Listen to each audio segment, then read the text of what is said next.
Board meeting. The first point to be discussed is the voting provisions at a board meeting. Number one, each director is entitled to one vote, irrespective of his participation in the management, his shareholding, irrespective of everything. Each director is entitled to one vote. Then, in a board meeting where a resolution is passed, simple rule of majority will apply. Simple rule of majority means more than 50% should vote in favor of the resolution. Pretty simple. But this is a general rule.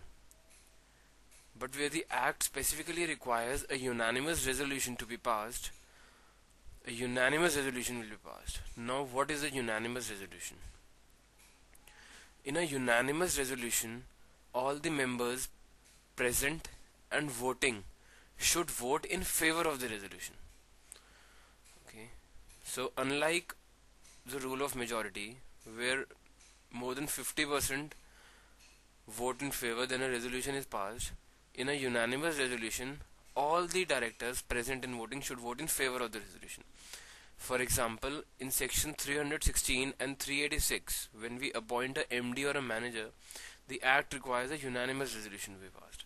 Similarly, under section 372A, where the company makes inter-corporate loans and advances, a unanimous resolution is required to be passed to approve that inter-corporate loans and advances. Now, the next point is that the chairman has the casting vote. In case of any dispute, or in case the votes tie, the chairman has to break the tie and he has the casting vote. No proxies are allowed. The director has to himself in person attend the board meeting.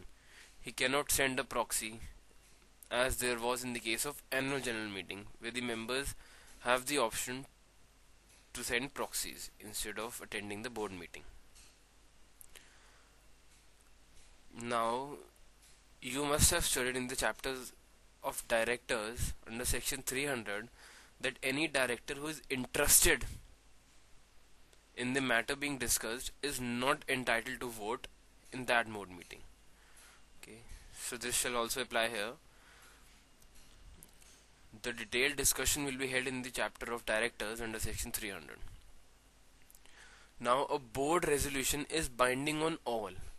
Means if there are 10 directors, 3 voted in favor, 2 voted against, 2 are absent from the board meeting, and 3 abstained from voting. So a board resolution passed will be binding on all the directors, all of the 10 directors, whether he abstained from board meeting, whether he voted against the board meeting, anything.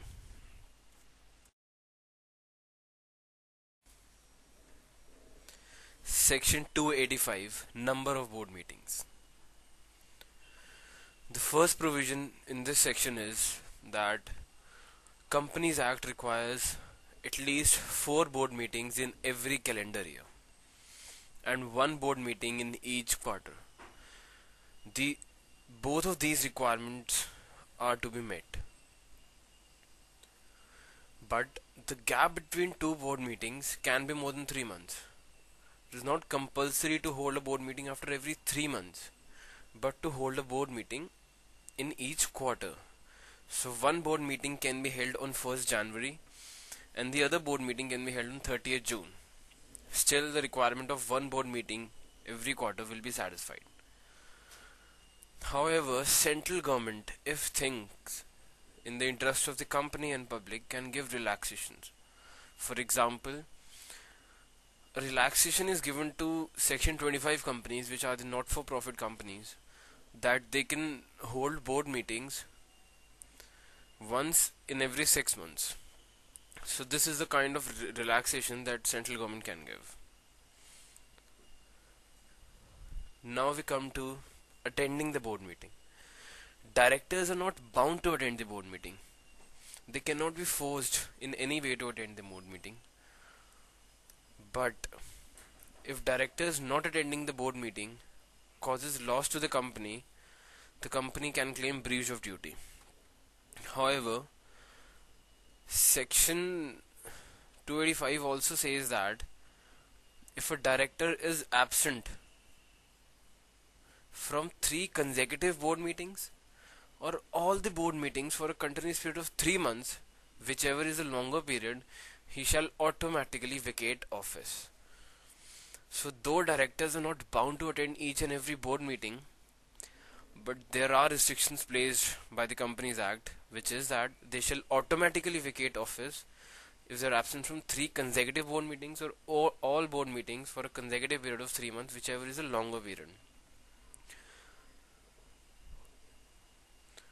Now, section 288, which is the section for adjourned meeting, we'll just take a little glimpse of this section, which will be discussed in detail later. That a board meeting which is not held due to want of quorum will be counted as a board meeting to satisfy the limits of the Companies Act. For example, one board meeting is held on 1st April, so the board meeting of April to June is held. The next board meeting for the quarter July to September is held on 30th September, so the condition is satisfied. 2 board meetings are held. The next board meeting of the quarter October to December is held on 31st December. Okay, fine, the limit is satisfied. Now the 4th board meeting was to be held on 31st March, but was not held due to want of quorum and is adjourned to next week, say 5th April. So the limit placed by the Companies Act of 4 board meetings every calendar year will be satisfied. There will be no contravention of section 285 if any meeting duly called but not held due to want of quorum is adjourned. Okay. A board meeting can be held at any place. Any place means whether it is the registered office of the company or not. Any time means whether it is during the business hours or not. It does not matter. And any day means whether it is a public holiday or a Sunday or a working day. It does not matter. So the board meeting is held at the discretion of board of directors. वो जब चाहे board meeting हो सकती है. Unlike the provisions of section 166 in the annual general meeting, which are quite stringent. Now we come to section 286 of the Companies Act, which deals with the notice of board meeting. Notice is required to be given of every meeting. Here the word every meeting is important because every meeting does not cover an adjourned meeting. So a notice of adjourned meeting is not required. However, the notice of adjourned meeting will be required in the following 2 cases. First, where the articles require that the notice is required to be given, and second, where the meeting is adjourned sine die. Sine die means for an indefinite period. Okay, so notice of every meeting of board of directors is required to be given in writing. The notice should be in writing and not verbal. If the notice is written in the articles of the company, then a notice in writing to each and every individual director is not required, because every director is presumed to have read the articles of the company. Now, notice should be given to every director.